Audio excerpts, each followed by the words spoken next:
Welcome everyone. Thanks a lot for staying with us. You're watching Plain Speak with me, Shivani Gupta. For the first phase of assembly elections, Gujarat voted for 89 seats today. Surat is amongst the key areas voting in the first phase. Meanwhile, the attention has also shifted to the 93 seats that go to the polls in the second phase on December 5, and especially to Ahmedabad, where the Prime Minister is doing his record 50-kilometer long roadshow.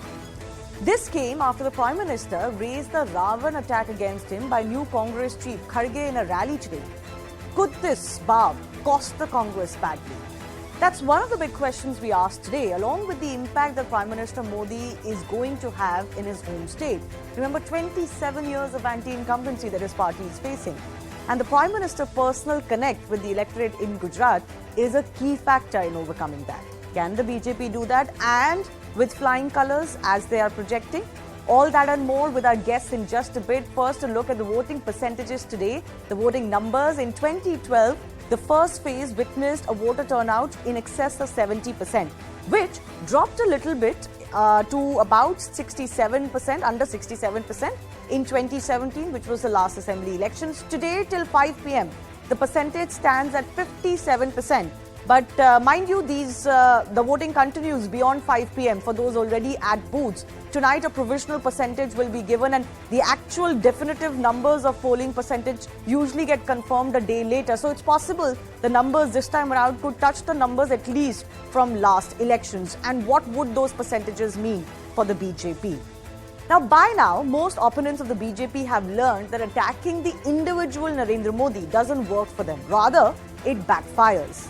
Still, Congress ended up making a faux pas when their new president, Mallikarjun Kharge, likened Modi to Ravan during this election campaigning. No wonder then the BJP star campaigner, Prime Minister Modi himself, raked it up today.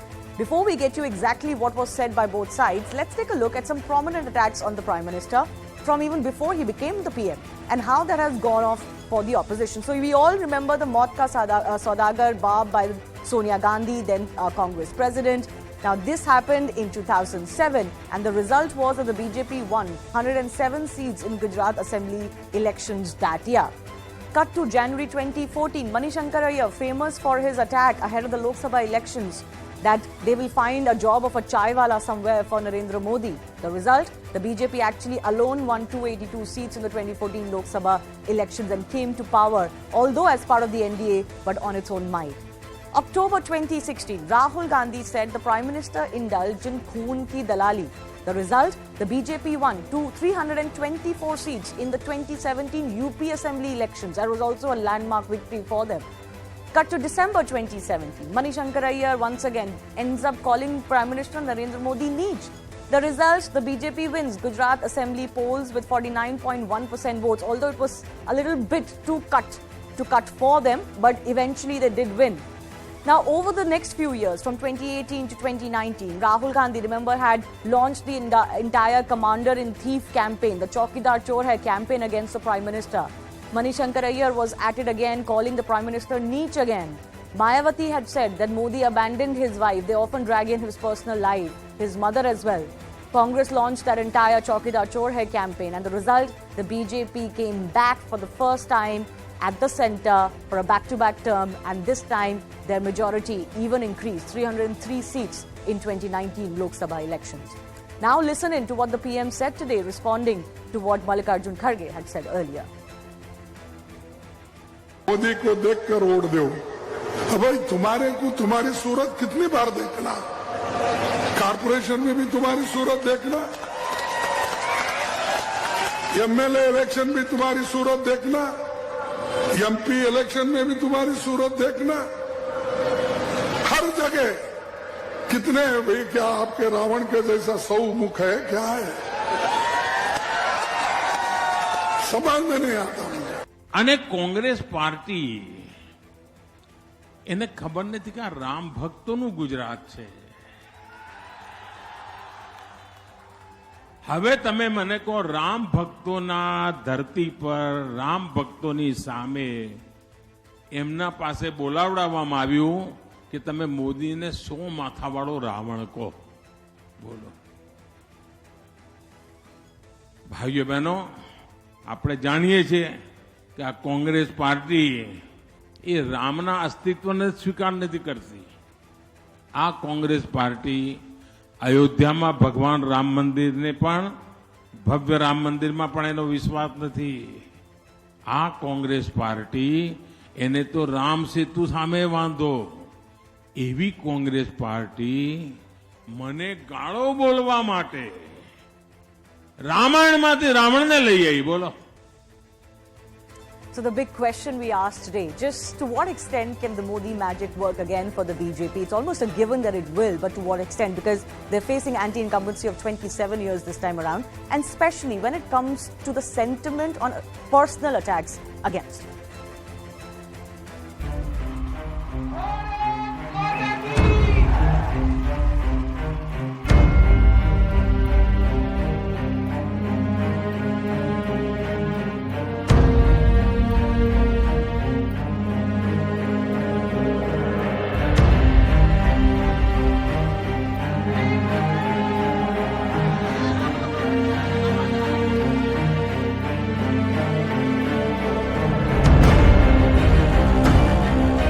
अकेली आम आदमी party है जो महंगाई से आपको मुक्ति दिला सकती है, बेरोजगारी से मुक्ति दिला सकती है. बीजेपी इस देश की आवाज नहीं सुन रही, आरएसएस बीजेपी इस देश की आवाज नहीं सुन रही है और वो रिजिड तरीके से देश को चला रहे हैं. उनके जो आइडिया है, उनकी जो सोच है, उससे वो चला रहे हैं. हमें गुजरात को आतंक के खेल खेलने वालों से हमेशा हमेशा बचा के रखना है.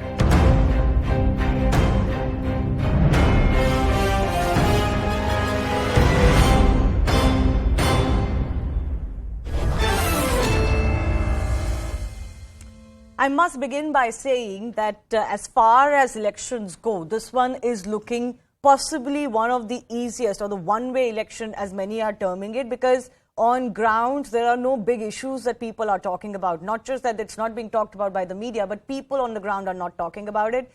And then in that case, what is it that could hurt the BJP government from coming back to power? Let me go and take that to our guest. Tuhin Sinha is joining us from the BJP. Dr. Anshul Avijit from the Congress. Radhika Ramaseshan is a senior journalist and columnist. Arun Anand is consulting editor First Post.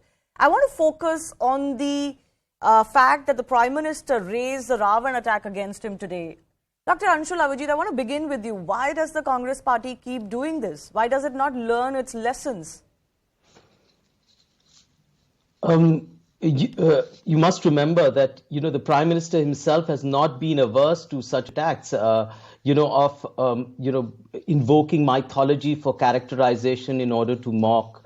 As Renuka Chaudhary ji reminded us, he said similar kind of things. Implicitly in the Rajya Sabha, he's been making all kinds of comments. A number of BJP leaders have been making personal comments, including in West Bengal to the West Bengal Chief Minister, and of all nature. I mean, very recently you must have heard the CM of Assam making some comments about a beard, absolutely irrational and illogical. Here the comment was about the frequent appearances of the Prime Minister and the fact that the BJP and this government has reduced Indian polity to simply just elections. They are simply interested in fighting elections from the lowest to the biggest. I can understand that every election is a high-stake election. I'm not undermining the nature of any election. But the fact that you've forsaken governance for the sake of elections is what the point was that was trying to be made. But I have two questions. I have two follow-up questions to you before I go to Tuhin Sinha of the BJP. One, why do you attack the Prime Minister for being the BJP's star campaigner? I mean, it's almost like saying that Virat Kohli is India's best batsman, but why does he have to play for India? Arey bhai, he's their star campaigner. The public relates to him. He wins mandates for him. I don't understand as an opposition, how can you be, I'm sorry to say, but sore losers by saying ki no, tum mat aao field mein. Aise thodi na hota hai bhai. And secondly, you may be right that no party is above making personal comments, but your party suffers the most when you attack Narendra Modi. At least for self-preservation, don't do it.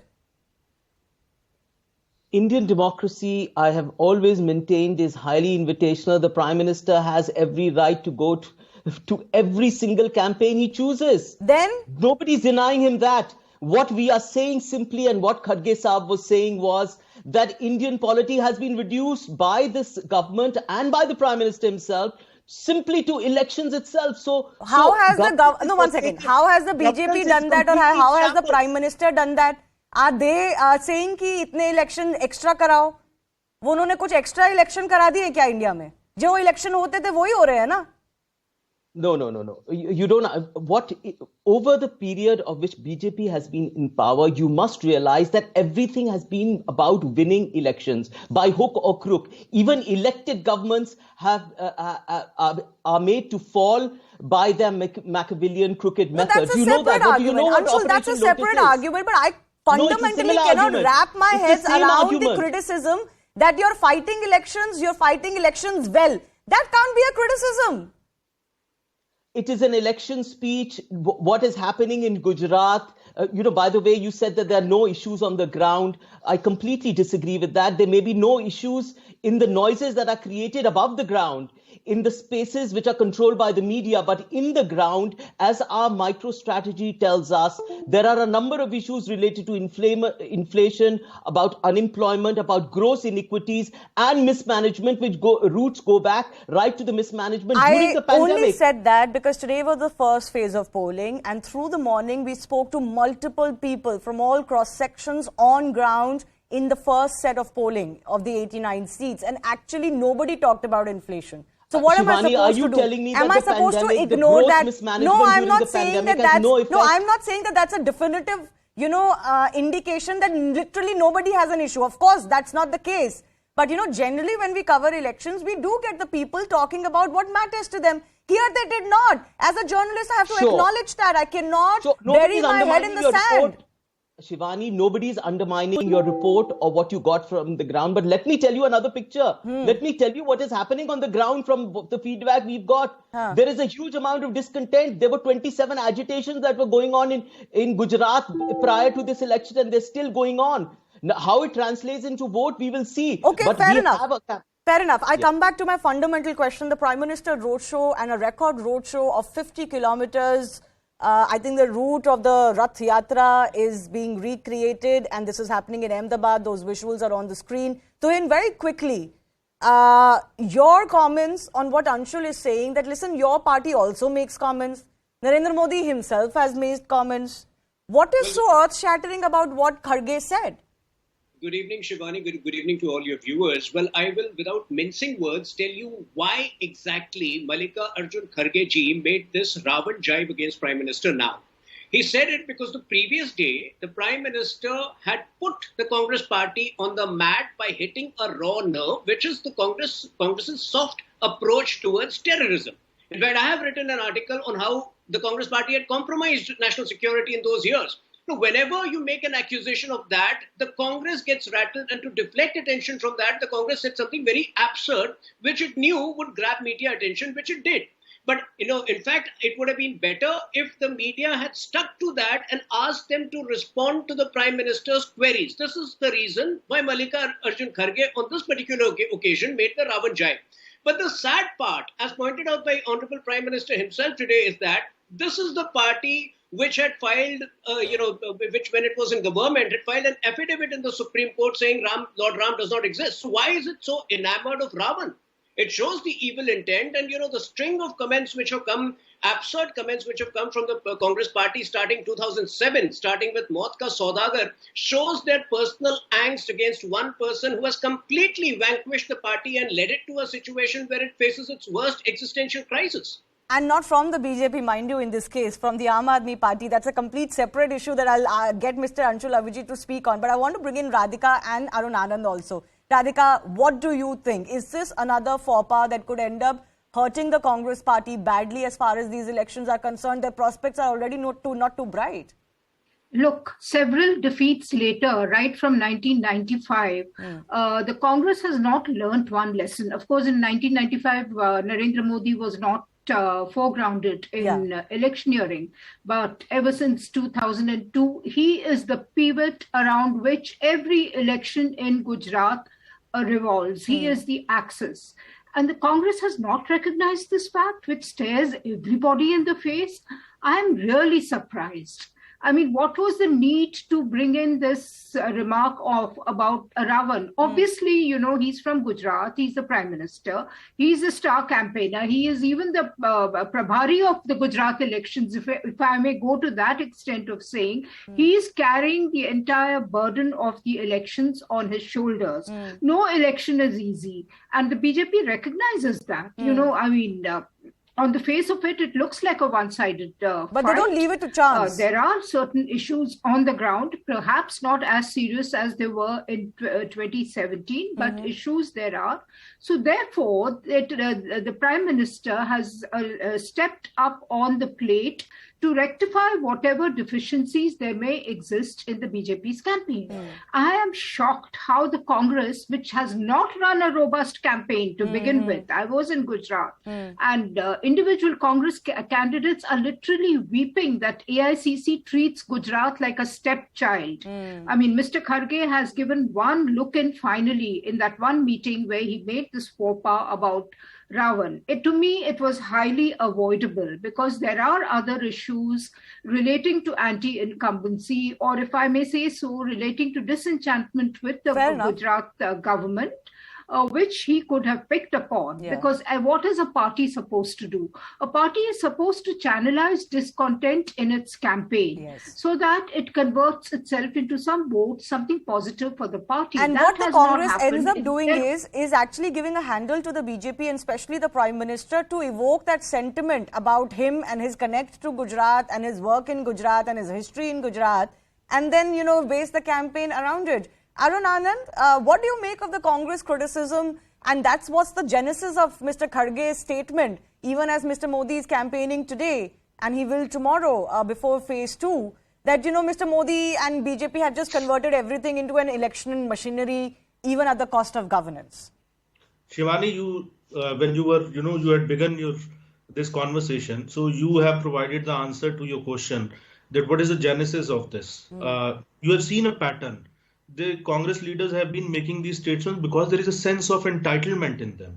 And that sense of entitlement, that when you come to the power or when you win elections to express your power and not to serve the people, then when you are out of power, then you are filled with rage because there is a sense of entitlement. And that sense of entitlement is getting reflected time and again in these statements. Having said that, I also want to make a couple of very quick points. One is that, unfortunately, what Radhika ji was saying, that Congress is getting it actually all wrong. See, what is the winning formula of BJP? They should have basically learned from that, and they should have kind of basically tried to, if not replicate that, probably do something about it. The winning formula is very simple. They have a charismatic leader who leads from the front. They have a government which delivers on the ground. They have an organizational structure which is very well oiled and which is very mobile and highly motivated, and they have a clear-cut ideological path. So all these combinations, so all these elements are unfortunately missing in the Congress camp. You have a leader who is doing Bharat Jodo Yatra, and he is avoiding the 2 states which are going to the election. And on the other hand, you have a leader, basically the Prime Minister of the country, and who is leading from the front. And last but not the least, just a humble submission to my friend from Congress. He began his conversation by saying, that Narendra Modi or BJP has also invoked mythology. So it is not mythology. My humble submission is, it is ancient Bharatiya history. So whether you are, whichever examples you are taking, so don't consider it mythology. I think that is a fundamental problem of Congress also, that they consider ancient Bharatiya, history to be mythology. Right. Anshul, I also wanted to add, and you can respond to what our other panelists have said. You look at the Aam Aadmi Party, right? You look at what it's doing. You may like it or not like it, approve or not approve, but they're fighting cutthroat, right? They know how to fight elections. Now, you could say Arvind Kejriwal is Delhi Chief Minister. He's spending a lot of time in Gujarat. But that's just sometimes what you do. Nothing stops your leaders from campaigning in Gujarat either. And secondly, you have to be smart about it. I mean, the Aam Aadmi Party actually faced criticism that it didn't even open its mouth on the Bilkis Bano case. But it's smart about it. That's real politic. Oh, come on. I mean, thank you for all your gratuitous advice of how smart we should be. We've been, look, what makes you think that our campaign is less intensive than any other campaign? It's not making the kind of noise that you expect it to make, because it's a different kind of campaign And this time. what It's a kind of campaign is that? micro-strategy. Please define it for me. I will tell you what it is, Shivani. It is a micro strategy. It is a booth level strategy that is focused, that is concentrated. In fact, we have a manifesto for each and every constituency. It is not the kind of campaign which brandishes, in these kind of hoardings or anything, shouting from the rooftops. It's a different nature of a campaign that started in that way, with going from gullies to gullies, with nukkad sabhas, and then later on having bigger meetings as well, but primarily focused on booth level work. And also are trying to understand the grievances of the people, and also telling you about your own history and accomplishments. For example, in Rajasthan, if we made a set of promises, we've delivered. Right? In Chhattisgarh, we said Nyay scheme will be implemented. It has been. Urban MNREGA has come in Rajasthan. 800 crores have been allocated there. So telling the people that yes, if promises are made, they will be fulfilled. Something that the BJP has no clue about. Okay. They have no history about it. You They can do try all of that, control and you can Gujarat. do gully to gully and door to door. Frankly, that's not earth-shattering. Every party does that. So Congress is not unique in doing that. But what every party No, but also what are you has to trying do. to say? One second, If I do this, Anshu. then you're- If that- you can again, pull that off, becomes if you can indictment. pull off the rug from under BJP's feet by doing this muted, silent campaign door to door, good It luck is to not you. silent. If the It's result, just that it doesn't come to your ears. no, how will it come to my ear? It comes to my ear the same way the BJP campaign comes to my ear. ऐसा कोई special तो नहीं है. News. आप मेरी बात समझिए, अंशुल जी, please understand me. What I'm saying is, if you can pull the rug off the BJP's feet by doing what you're doing, good luck to you. Once the results come in, if it succeeds, everybody will study it, right? We can only comment on what we're seeing, and I've got Radhika on the show who said that your candidates are weeping on ground. Surely they wouldn't be weeping if they felt that they're so everyone can strong. have their point of view. Look, everyone can have their point of view. But what am I going to contest? You'll have to listen to me, right? I've been speaking to candidates. I know the candidates. I know the strategists over there. I've been speaking to them. Whatever other points. So Rahul Gandhi not spending time in Gujarat was a strategy, right then? What? Sorry? Rahul Gandhi not spending time in Gujarat is a strategy then, right? It's a well thought out strategy. Different kind of commitment that was made prior to this, to the Gujarat elections and the Himachal elections, which was a Bharat Jodo Yatra. It is not an apolitical yatra, but it is not connected to the Gujarat campaign. It is a different kind of yatra, because the most pressing issue in this country has been the divisive nature of the BJP governance. Okay, fair enough. Tuhin wanted to come in. Tuhin, final comments, please. Well, Shivani, I'm very surprised with all the details which Anshul, my friend, is giving out about the micro strategy in each constituency. And if none of you journalists have been able to report that, I think, that you must be seriously biased. Because how is it that he's talking about all the details which none of the journalists on the ground are privy to? Fact is, the Congress has lost the habit of winning. Fact is that they live in denial. And fact is that, the imaginary anti-incumbency vote has been talked about since 2007. And on each occasion, barring 2017, what we have witnessed is a strong pro-incumbency vote, because the emotional connect which the voters have with Prime Minister Modi. And like I have mentioned before, it's not about one election. People of Gujarat have seen the transformation of their lives.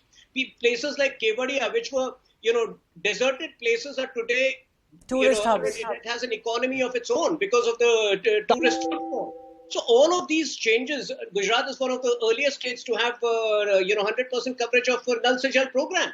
And this entire thing of Vedant, Foxconn or other businesses choosing Gujarat, this trend started, let me point this out to you. This trend started way back in 2007 when Ratan Tata was harassed by the then Bengal government. He did not find a place, to put up the nano plant, and within weeks, Modi ji worked out that clearance. So I think it is about the work which has happened very quickly? 25 years. Yeah, Anshul, 30 seconds. Connect. Just to counter my good friend Tuhin, multi-dimensional poverty is 40% in Gujarat. You have the lowest labor wages in anywhere in the country, much below the national average. There are gross inequities. In Morbi was a direct outcome of the collaboration between If you big business, selectively the corrupt data, collaboration between big business and the BJP politicians in that state. And Okay. nobody's apologized for it. One by one. The scam in which ventilators were given to a company that has no history of making ventilators. Okay, one And by there was one by one. Both of you have had your say. I want to go across to Radhika for an The important indictment of aspect. One second. incompetence has been in the Two removal things of I'll the say to what Tuhin evidence. said. It is a reality that for 27 years, the Congress hasn't been able to convince the electorate in Gujarat that we are an alternative to the BJP. That's just the fact. But it's also true the Congress does have a vote share that does not go away from it. Whether it does this time around with the Aam Aadmi Party remains to be seen. But Radhika, the question I want to ask you is, it almost sounds like the Congress wishes Narendra Modi away. They feel like, this one man has become this kind of an, election winning machine for the BJP. Instead of dealing with him and his charisma and his success, they almost wish him away. It's wishful thinking. Because that shows up when they say, why does he have to fight and campaign for every election? Well, I mean, when I returned to Delhi, I saw Modi's posters in the MCD, campaign as well. So if the BJP chooses to use Narendra Modi as its mascot, so be it.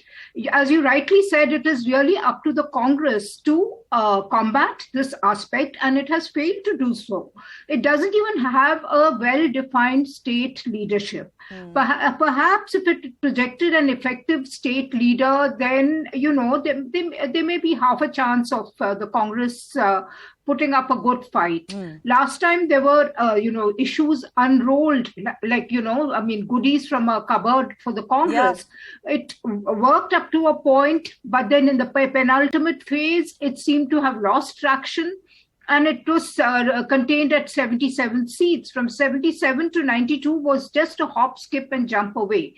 So my limited point is that the Congress does not have the fire in the belly to fight Gujarat. Somehow, my conversations with Congress workers, a couple of Congress candidates, revealed that there was a sense of futility. Yeah. What's the use? Every Gujarati Hindu is gravitating towards the BJP, which, by the way, is not true. The picture is a little different in the rural areas. And when you have the AAP snapping at your heels, if the Congress feels futile, as you said, to compete, they should have at least competed for their existential survival in Gujarat. We've seen what's happened in Punjab. I have limited time. I want to give 30 seconds to Arun Anand.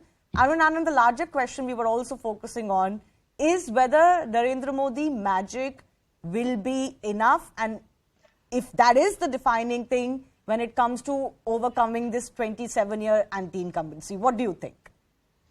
I think BJP has an edge in these elections, but until and unless the results come out, I don't think we should be basically, taking a final call on it, because Indian electorates, they have been known for bringing out some very, shocking results also. But so far, I think because of the charisma, as I said earlier, that because of these 3-4 factors, that because of a charismatic leader and strong organization and delivery on the ground, right. I think BJP is an edge. Congress only has to do one thing, has to accept the reality, start working from the grassroots level once again.